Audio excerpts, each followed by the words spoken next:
Hello UP के धुरंधरों, मैं आशुतोष। स्वागत है आपका कानपुर के सिद्धांत आईएएस एकेडमी की ऑनलाइन क्लास में। बच्चों, इससे पहले की वीडियो में हमने देखा था कि किस प्रकार से संयुक्त राष्ट्र संघ ने एक अधिवेशन किया था 1990 में, जिसमें भारत भी शामिल हुआ था। और इस अधिनियम के अंत में एक विचार तय किया गया कि हम एक ऐसे विश्व की स्थापना करेंगे जिसमें बच्चे बिना किसी डर के स्वच्छंद रूप से रह सके। ठीक है, यानी एक ऐसे वातावरण का हम निर्माण करेंगे जिसमें बच्चे का मानसिक रूप से विकास हो सके, सामाजिक रूप से उसकी समृद्धि हो सके, हर तरीके से बच्चा आगे को बढ़े बिना किसी डर के, बिना किसी अपराध बोध के। ठीक है, तो इसमें क्या हुआ था, बाल अधिकार संबंधी एक अभिसमय जो कि अंतरराष्ट्रीय संधि का नाम है, पर साइन किया गया, उस पर हस्ताक्षर किए गए और हस्ताक्षरकर्ता बाध्यकारी होते हैं उन प्रावधानों को लागू करने के लिए जो ये अंतरराष्ट्रीय संधि में लिखा होता है। ठीक है, और उसी श्रृंखला में भारत ने भी अपना एक पहला कदम बढ़ाया, बाल अधिकार संरक्षण आयोग अधिनियम पारित करके, जो कि 2005 में पारित होता है। आज का हमारा मुख्य विषय है बाल अधिकार संरक्षण आयोग अधिनियम 2005। ठीक है, इंग्लिश में कहें the commissions for the protection of the child rights act 2005। देखिए, नाम से ही पता चल रहा है कि बच्चों के अधिकारों को संरक्षण करने वाला आयोग। ठीक है, तो इस अधिनियम के माध्यम से जो मेन पर्पस है वो क्या है कि बच्चों के अधिकारों को संरक्षित किया जा सके। ठीक है, देश में ऐसी कोई भी बॉडी नहीं थी इससे पहले की जो कि अगर बाल अधिकार का हनन हो तो ऑब्जेक्शन कर सके केंद्र सरकार को कि आप ऐसा लॉ क्यों लेकर के आए जिसमें बच्चों के अधिकारों का हनन शामिल है।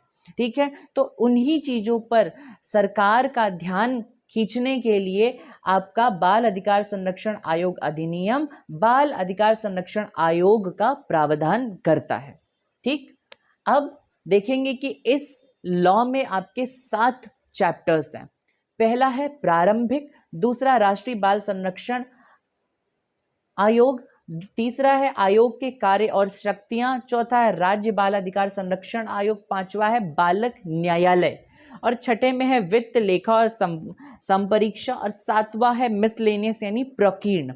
ठीक है, ये 7 चैप्टर्स से ही आपका ये अधिनियम बना हुआ है। क्योंकि मैंने आपको पहले बोला था कि जो सेक्शन 1 और सेक्शन 2 होता है जो कि ज़्यादातर आपका प्रिलिमिनरी चैप्टर में दिया होता है, यानी यहाँ पर चैप्टर नंबर 1 में दिया जाएगा। जो सेक्शन 1 है वो बताएगा कमेंसमेंट ऑफ द लॉ, यानी लॉ को किस तरीके से लागू करना है, कहाँ कहाँ देश में लागू करना है, कब लागू करना है।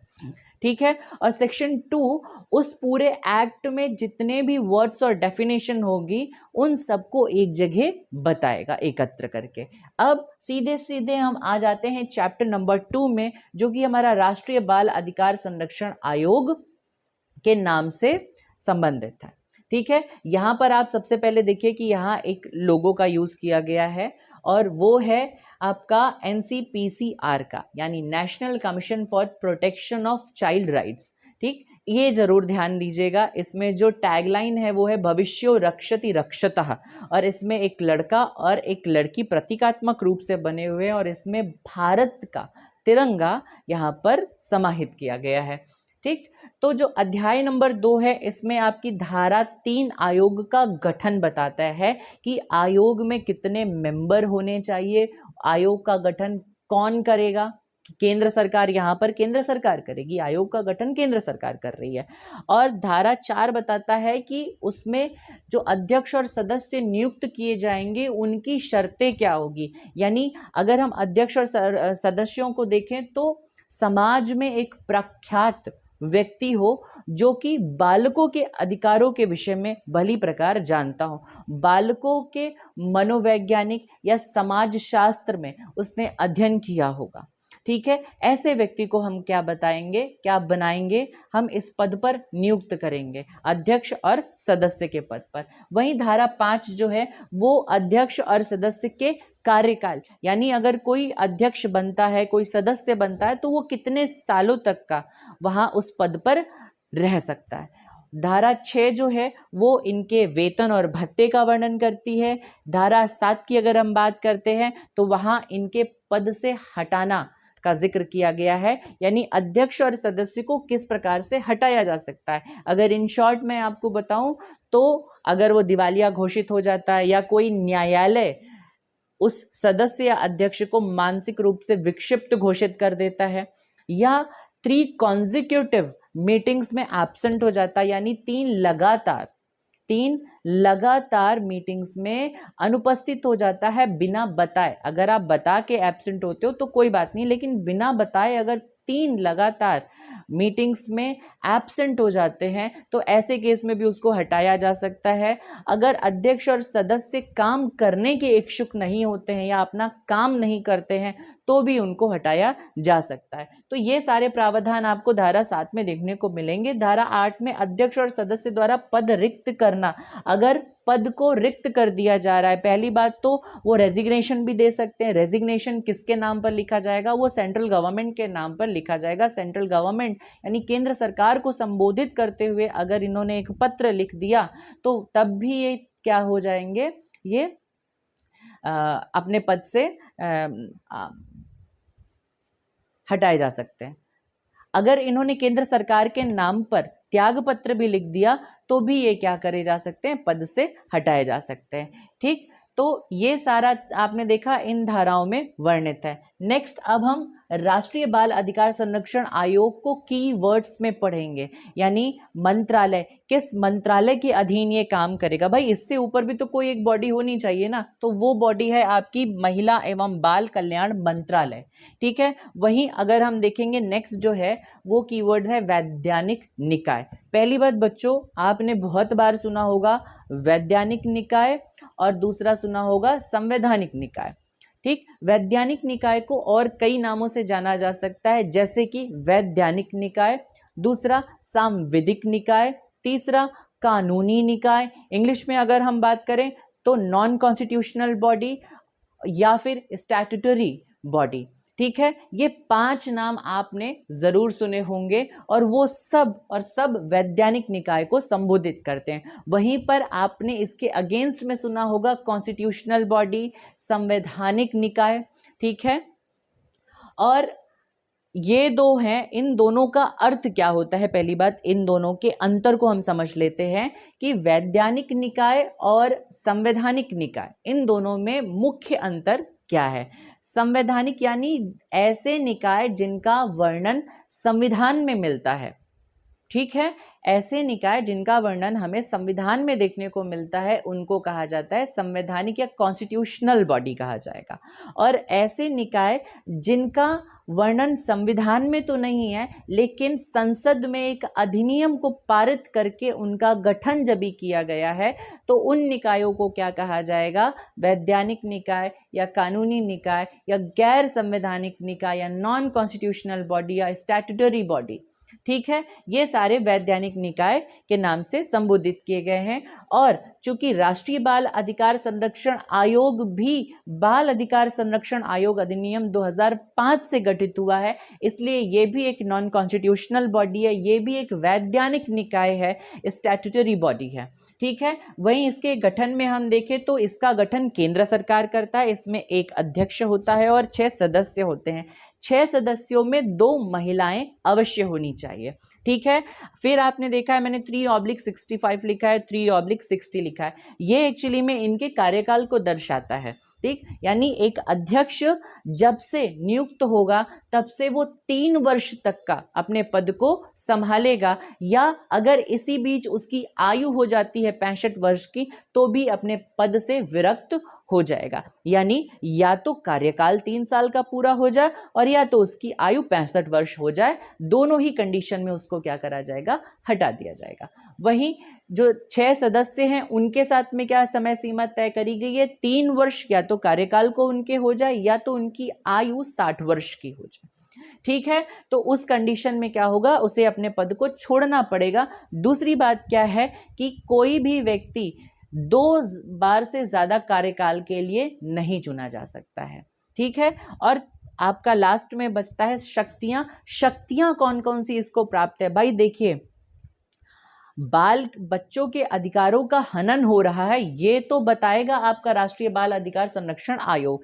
लेकिन अगर हनन को पाता है, व्यक्ति को या किसी संस्था को दोषी पाता है, तो ये अपाहिज थोड़ी है भाई। इसे किसी और का मुंह नहीं देखना है न्याय के लिए, ये खुद सक्षम है, ये एक सिविल कोर्ट की हैसियत रखता है, ये एक सिविल न्यायालय के सभी शक्तियों को रखता है, जिसके थ्रू ये उस पर कोई एक्शन ले सकता है, उस संस्था पर कोई एक्शन ले सकता है जो बच्चों के अधिकारों का हनन कर रही है। ठीक है, आई होप आपको ये अच्छे से समझ में आ गया होगा। और एक बात याद रखिएगा, यहाँ हम राष्ट्रीय बाल अधिकार संरक्षण आयोग पढ़ रहे हैं और ये नेशनल लेवल की बॉडी है। फिर ऐसी ही एक बॉडी मिलेगी आपको राज्य स्तर पर, जो कि प्रत्येक राज्य में मिलेगी और वो भी सेम कॉन्फ़िगरेशन के साथ में होगी। ठीक है, तो नेक्स्ट अभी हम देखते हैं कि अध्याय 3 में आयोग के कार्य और शक्तियां हैं, जिसमें कि अध्याय 13 आयोग के कार्य बताता है कि अगर बच्चे का कोई भी अधिकार हनन हो रहा है, बच्चे का कोई एक्सप्लॉइटेशन हो रहा है, तो ऐसे केसेस में आप क्या करोगे, आप तुरंत एक्शन लोगे। तो ये है इनका कार्य। जैसे आप पॉक्सो एक्ट देखते हो, पॉक्सो एक्ट के तहत अगर कोई बच्चे पर कोई आ जाता है कि अपराध हुआ है और कोई दोष सिद्धि होती है, तो उसमें भी ये एक्शन लेने के लिए अधिकृत है। फिर धारा 14 की बात करते हैं कि जांच संबंधी शक्तियां, ये अपने स्तर पर जांच करवा सकता है कि भाई दोषी व्यक्ति दोषी है कि नहीं है। ठीक, धारा 15 में जांच के बाद की कार्यवाही, अगर दोष सिद्ध भी हो जाता है तो अब क्या कर सकता है, ये कार्यवाही कर सकता है। ठीक है, धारा 16 क्या करता है, आयोग की वार्षिक और विशेष रिपोर्ट। देखिए, जो आपका राष्ट्रीय बाल अधिकार संरक्षण आयोग है, ये पूरे साल का लेखा जोखा, पूरे साल की रिपोर्ट केंद्र सरकार को प्रेषित करता है। ठीक है, ये इसके कार्यों में भाई सम्मिलित है। नेक्स्ट, मैंने बताया था कि राज्य स्तर पर भी एक बॉडी एक्टिवेट है और उसको हम अध्याय 4 में राज्य बाल अधिकार संरक्षण आयोग के नाम से देख रहे हैं। धारा 17 आयोग के गठन को बता रही है। 18 अध्यक्ष और सदस्यों की नियुक्ति बिल्कुल उसी भांति, उसी प्रकार, उन्हीं सारे प्रावधानों के साथ में जो कि आपने राष्ट्रीय स्तर पर पढ़े थे, यहाँ पर भी हैं। तो धारा 19 जो है वो कार्यकाल और सेवा शर्तें बता रही हैं, और वहीं 20 पे देखें तो इनके वेतन और भत्ते बताए जा रहे हैं। और वहीं 21 में यहाँ पर अलग पोस्ट आ गई है, राज्य आयोग के सचिव, अन्य अधिकारी और अन्य कर्मचारियों का जिक्र यहाँ पर मिलता है। यहाँ पर आप इसके लोगों को देख सकते हो। चूंकि हम लोग उत्तर प्रदेश एसआई की वैकेंसी की तैयारी कर रहे हैं, इसलिए उत्तर प्रदेश राज्य बाल अधिकार संरक्षण आयोग के इस लोगों को हमें देखना पड़ेगा, जिसमें एक बच्चे को देख सकते हो। वो बच्चा उसी तरीके से उड़ रहा है जैसे ऊपर एक चिड़िया उड़ रही है, उसका रंग रेड कलर का है। ठीक है, उर्दू में, हिंदी में और इंग्लिश में ये नाम लिखे हुए हैं, तो इन छोटे छोटे की पॉइंट्स को जरूर याद रखिएगा। नेक्स्ट, राज्य बाल अधिकार संरक्षण आयोग के भी स्ट्रक्चर को देख लेते हैं। ये भी महिला एवं बाल कल्याण मंत्रालय के अधीन कार्यरत है और ये भी वैधानिक निकाय है, यानी एक ऐसा आयोग है जिसका जिक्र संविधान में तो नहीं मिलता है, एक अधिनियम के माध्यम से इसका गठन हुआ है, इसलिए इसे वैधानिक निकाय या सांविधिक निकाय या स्टैट्यूटरी बॉडी कहा जाता है। वहीं गठन की हम बात करें तो इसका गठन राज्य सरकार करती हैं। इसमें एक अध्यक्ष, 6 सदस्य होते हैं, जिनमें 2 महिलाएं कम से कम होनी चाहिए। और यहाँ पर भी अध्यक्ष 3 वर्ष के लिए, या उसकी आयु 65 वर्ष हो जाती है तब तक के लिए कार्यरत रह सकता है। वहीं सदस्य की बात करें तो वो भी 3 वर्षों तक का या तो कार्यकाल का पदभार संभाले, या अगर उसकी इसी बीच में आयु 60 वर्ष पूरी हो जाती है तो भी उसे पद को छोड़ना पड़ेगा। और कोई भी व्यक्ति 2 कार्यकाल से अधिक बार नहीं चुना जा सकता है, और इसकी भी जो पावर होगी वो एक सिविल कोर्ट की भांति होगी। अब हम देखेंगे अध्याय 5, जिसमें बालक न्यायालय का वर्णन मिलता है। यहाँ पर 2 सेक्शन इंपॉर्टेंट है, सेक्शन 25, सेक्शन 26। सेक्शन 25 बालक न्यायालय की बात करता है। राज्य सरकार उच्च न्यायालय के मुख्य न्यायाधीश से परामर्श करके कम से कम एक न्यायालय को या फिर जिले के किसी सेशन कोर्ट को, जिले के किसी सत्र न्यायालय को बालक न्यायालय के रूप में घोषित कर देगी। और फिर ये न्यायालय क्या काम करेंगे, ये न्यायालय जितने भी ऐसे मैटर रिलेटेड आएंगे बाल अधिकार के हनन से संबंधित होंगे या या राज्य बाल अधिकार संरक्षण आयोग से संबंधित होंगे, वो सारे के सारे कहाँ पर डील किए जाएंगे? बालक न्यायालय में डील किए जाएंगे। वहीं सेक्शन 26 विशेष लोक अभियोजक का जिक्र करता है, यानी स्पेशल पब्लिक प्रोसिक्यूटर की बात करता है। वो ऐसे वकील होते हैं जो कि 7 वर्ष का इनको वकालत के क्षेत्र में अनुभव प्राप्त होता है। ठीक है, तो यहां पर हमने सेक्शन 25, सेक्शन 26 को देख लिया। और अब बात करते हैं अध्याय 6 की, जिसमें वित्त, लेखा और संपरीक्षा का वर्णन मिलता है। देखिए बच्चों, अगर मैं आपको पैसे दे रहा हूं कोई ड्यूटी परफॉर्म करने के लिए, और आप उस पैसे का प्रयोग ड्यूटी परफॉर्म ना करके, वो काम ना करके किसी अन्य काम में उस पैसे को लगा रहे हैं, तो क्या मेरा पैसा देने का कोई औचित्य बनता है? नहीं। तो मैं क्या करूंगा, मैं आपको एक नियम में बांधूंगा कि देखो बेटा, मैं आपको जितने पैसे देता हूं, आप मुझे उसका लेखा जोखा दिया करो, उसका हिसाब किताब मेरे को दिया करो जब भी घर वापस आया करो। ठीक है, ताकि आपकी फिजूल खर्ची ना हो और आप एक नियंत्रण में सही जगह खर्च करना सीख जाएं। उसी प्रकार से जो केंद्र सरकारें और राज्य सरकारें अनुदान देती हैं इन आयोगों को, उनको समय समय पर यह देखना पड़ता है कि इस अनुदान का सही उपयोग किया जा रहा है कि नहीं। वह इसके माध्यम से अपना नियंत्रण बनाते हैं। सेक्शन 27 केंद्र सरकार द्वारा अनुदान का जिक्र करता है, वहीं सेक्शन 28 राज्य सरकारों द्वारा दिए गए अनुदान का बात कहता है। वहीं सेक्शन 29 आयोगों के लेखे और लेखा परीक्षा की बात करता है, यानी जो केंद्र सरकार ने पैसा दिया उसकी जांच, उसका लेखा जोखा धारा 29 के आधार पर किया जाएगा। वहीं राज्यों के द्वारा जो लेखा परीक्षा या संपरीक्षा होगी वो धारा 30 के आधार पर होगी। यहीं पर आपका चैप्टर फिनिश हो जाता है। देखिए, एसआई के पॉइंट ऑफ व्यू से इतने चैप्टर और इतने सेक्शंस इंपॉर्टेंट थे। ठीक है, चैप्टर नंबर 7 ज्यादा कुछ नहीं है, मिसलेनियस है, इसलिए मैंने उसको स्किप कर दिया। अब कुछ फैक्ट आते हैं जो कि आपकी पेपर के लिए बहुत इंपॉर्टेंट है। वो ये है कि राष्ट्रीय बाल अधिकार संरक्षण आयोग के जो पहले चेयरमैन थे वो कौन थी? डॉक्टर शांता सिन्हा थी। और प्रेजेंट जो चेयरमैन है वो है श्री प्रियांक कानूनगो। वहीं पे अगर हम बात करें कि उत्तर प्रदेश राज्य बाल अधिकार संरक्षण आयोग के पहले अध्यक्ष कौन, तो वो श्री आनंद कुमार थे। और वहीं आज की अगर हम बात करें तो डॉक्टर देवेंद्र शर्मा है। ठीक है, तो ये सारा का सारा आपने कवर कर लिया। आशा करता हूं आपको बहुत अच्छे से आ गया होगा। अब जो भी आपने डेटा पढ़ा हुआ है या जो भी आपके पास जानकारी है, पीछे देखे हुए आप इसे सॉल्व करिए, आपको और कॉन्फिडेंस आ जाएगा। ठीक है, तो देखिए, एनसीपीसीआर की स्थापना किस वर्ष हुई? हम जानते हैं कि 2005 में एक्ट आता है और 2007 के में क्या होता है, इसकी स्थापना हो जाती है। तो देखिए क्या हुआ, 2007 में स्थापना हो गई। अब बिल्कुल सही है भाई। फिर एनसीपीसीआर का गठन किस अधिनियम के तहत किया गया था? तो आप ये जानते हो कि बाल अधिकार संरक्षण आयोग अधिनियम के द्वारा इसका गठन किया गया था। ठीक है, नेक्स्ट क्वेश्चन है, एनसीपीसीआर किस मंत्रालय के अंतर्गत कार्य करता है? ये भी आप लोगों को आता है बच्चों लोगों, महिला एवं बाल विकास मंत्रालय। ठीक है, वहीं पे एनसीपीसीआर मुख्य रूप से निम्नलिखित आयु वर्ग के बच्चों पर केंद्रित है। 18 वर्ष से कम आयु के बच्चे या 18 वर्ष तक के बच्चे। ठीक है, तो यहां पर यह है। नेक्स्ट 5th क्वेश्चन है, कौन सा अधिनियम बाल यौन शोषण पर प्रतिबंध लगाता है जिसकी एनसीपीसीआर निगरानी करता है? यानी जो पॉक्सो एक्ट है उसकी निगरानी एनसीपीसीआर करता है। ये तो हम पहले से ही पढ़ चुके हैं, यहां पर वही है आपका पॉक्सो अधिनियम। ठीक, देखिए, ठीक। नेक्स्ट है 6th क्वेश्चन है, निम्नलिखित में कौन सा एनसीपीसीआर का कार्य है?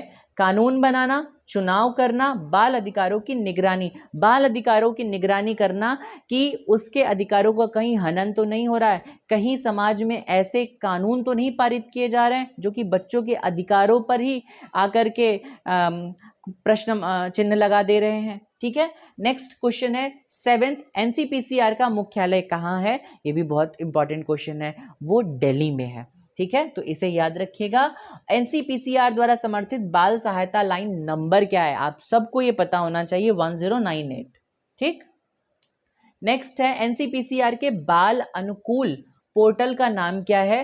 तो ये है ई बाल निदान, ये लर्निंग का पार्ट है, यानी ये प्रश्न के माध्यम से आप पहली बार सीख रहे हो इसको, ठीक है। तो इसको याद कर लीजिएगा कि ई बाल निदान जो है वो एनसीपीसीआर के बाल अनुकूल पोर्टल का नाम है। नेक्स्ट है, क्या एनसीपीसीआर किशोर गृहों का दौरा कर सकता है? बिल्कुल कर सकता है और कभी भी कर सकता है, कोई रोक टोक नहीं है, इसके पास ये अधिकार है, ठीक है। और उसके बाद 11वें नंबर क्वेश्चन, एनसीपीसीआर का सदस्य बनने के लिए कौन पात्र नहीं है भाई? बाल मनोवैज्ञानिक, शिक्षाविद, बिल्कुल है, बाल मनोवैज्ञानिक भी है, शिक्षाविद भी है, बाल विकास विशेषज्ञ भी है, सेवारत ना राजनीतिज्ञ। एक सबसे बड़ी शर्त ये है कि कोई भी सेवारत व्यक्ति यहाँ पर सदस्य नहीं बन सकता, ठीक है।